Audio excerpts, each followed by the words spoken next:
Okay, recently I posted on Facebook an invitation for those of you who are Hapkido practitioners or any Hapki type art that claims to that you cannot fully appreciate or understand Hapki or Hapkido without knowing the sword. So I invited everyone to post ongoing video clips about how use of the sword informs your Hapki or Hapkido. So since I'm the one who extended the invitation, I would be the first to post a video to that effect. All right, so I'm quickly going to go over a basic posture, which is, in this case, is middle posture. Okay, I'm not going to use any Asian nomenclature. I'm just going to say this is middle posture. But before I get to that, let me talk a little bit about how you grip this sword. Can you get behind the camera and zoom in on this? Okay. The zoom knob is on top. Yeah. Okay. When you grip a sword, provided that you're in middle posture, okay? So if this is middle posture, where the sword is right at the level of your danjin or dantian or hara, almost like it's growing out of your hara, and the tip of the sword is between your eyes or at the level of this area of the throat, okay? So you want to grip the sword. This is a pretty long sword. It's about 30 inches. It's got about a 15-inch handle. You want to make as much use of the handle as possible so that you have the right leverage. If you hold the sword like this, it feels weird. There's no leverage. Here, more leverage, okay? Not this, but this, okay? So now the back end of it is a graduated grip, like you're shaking hands with someone, okay? The butt of the sword, it could extend beyond your pinky just a touch, just a tiny bit, okay? And when you grip the sword with the rear hand, okay, or my left hand, it's a graduated grip. So the pinky grips, relatively speaking, 100%. The ring finger grips more like 75%. The middle finger, 50%, and the index finger barely at all. So it's a graduated grip, okay? Now, the V formed by shaking hands with the sword should be on the back of the sword, and my index finger knuckles should rotate on top of the sword slightly, okay? You match that with this, okay? So now, here we are. The stance I'm in, I'm not going to spend too much time on that right now, but it's known as a triangle stance, which is conducive to swordsmanship. It forms a 30-degree angle. I'm going to say that much. And in swordsmanship, the 30-degree angle is a pretty important angle to get into your system, okay? So at any rate, here I am, okay? Now, in order to, the grip is important. In order to move the sword to high position and then cut, what I'm going to do is allow the sword to rotate back towards me as though I'm going to smack myself in the forehead with the sword. So this happens. Just as the sword approaches my head, I push it up, okay, as though I'm stabbing a giant in the nose with the sword. Now, when I say push it up, I'm not going to, this is very different than doing this, where I simply just pick the sword up and allow the tip of the sword to arc over my head. This is very different. Now, once the sword gets to this point, it should be about, I'd say 30 to 45 degrees angle above your head, not this, okay? This is a mistake. Here, and then your elbow is not like this, it's relaxed, okay? So that it's conducive to simply dropping the sword, okay? Now, as you do this, okay, to cut, you relax your chest muscles, your elbows relax. The feeling of your wrist is that you're smacking a midget on top of the head with the butt of your sword, and then you allow the sword to simply roll forward. As the sword reaches about, I would say, close to 90 degrees or parallel with the floor, your hands rotate inwards like a ringing action. And then the sword is relaxed and back to its original position. So that's basically a sword cut. So what that looks like is this. Okay? Okay, from the front, here. Now there's a whole lot going on here, but for right now I'm just focusing on the cut. Okay? All right, basic cut. Okay, now what does that have to do with Hapkido? For one thing, this side, the graduated grip. If I grab him and lift your sleeve.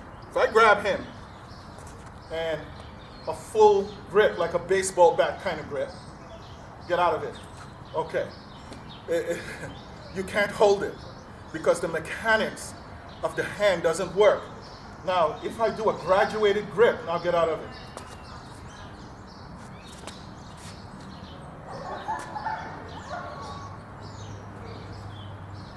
Okay?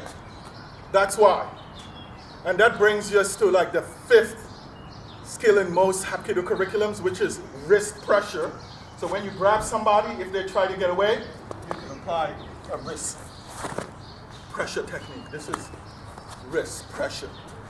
In Hapkido, you find a lot of people sticking their finger out. All that really means is that the index finger is relaxed, but under somewhere, somehow, somebody misinterpreted this as this. Huge mistake. Okay, if the sword is going to inform your Hapkido, then let it inform your Hapkido. Okay? The next part of it is, on this side, is bringing the sword to high position. Grab with that hand. This, lift up the sleeve. Okay. Now grab. Okay. So, here. If he gets to this point, it's too late. Let's establish that. This here is a technical failure. All right? So, this position of the hand, right? Pull the sword out from my hand. Is really very important. This is important. Okay? So, let me back my sword. So, here's what happens. He instantly grabs me. This is what I do. Lift your sleeve. Right. What that does, it changes his balance point. Already, he's off balance. Now, if I allow him to pressure down on me, then it's too late. Okay? So if he's forcefully grabbing me, you see what happens to the shoulder right here? And now he's off balance. That's simply standing there with the sword in my hand. Okay? Now, if he grabs my wrist, and I do this, pull the sword up over my head, he can stop me. That's not going to work. But if I allow the sword to come back to me, and then up, he can't stop it. Now relax, you're going to fall. And then that's what happens. Okay? Which brings me to the next point. Is this. Okay? So this is what most people call a Z-lock. Grab tight. Z-lock is nothing more than a phase of the cut. Grab tighter. Okay? So here it is. That's what Z-lock is. It's also armbar. So it's also armbar. So if I have the sword in my hand and I move back to here, I can cut straight through him, or I can cut this way and then that. Okay? So that's a little bit about sword usage and that sort of thing. So in Hapkido, we talk about Danjun Hoha Bup. In my system of Yushin Hakimuye, Danjun Hoha Bup, or low abdominal respiration, is only an aspect of what we call HapGi Bup, meaning joining energy methods. And under joining energy methods, there is a variety of different exercises and principles and concepts that attaches to that. So,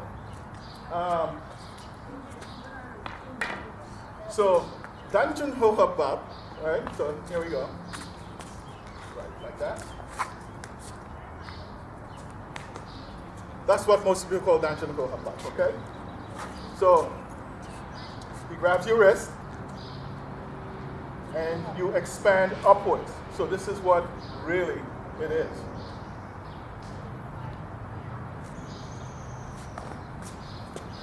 Okay? That's very basic, and again, all that is bringing the sword from middle to high position.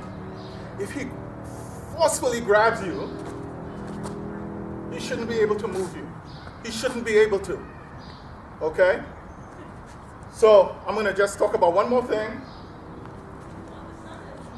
And this is how you test. This is how you test your posture, the basic posture. So if I'm standing here, and he grabs my wrist with both hands, and I do this,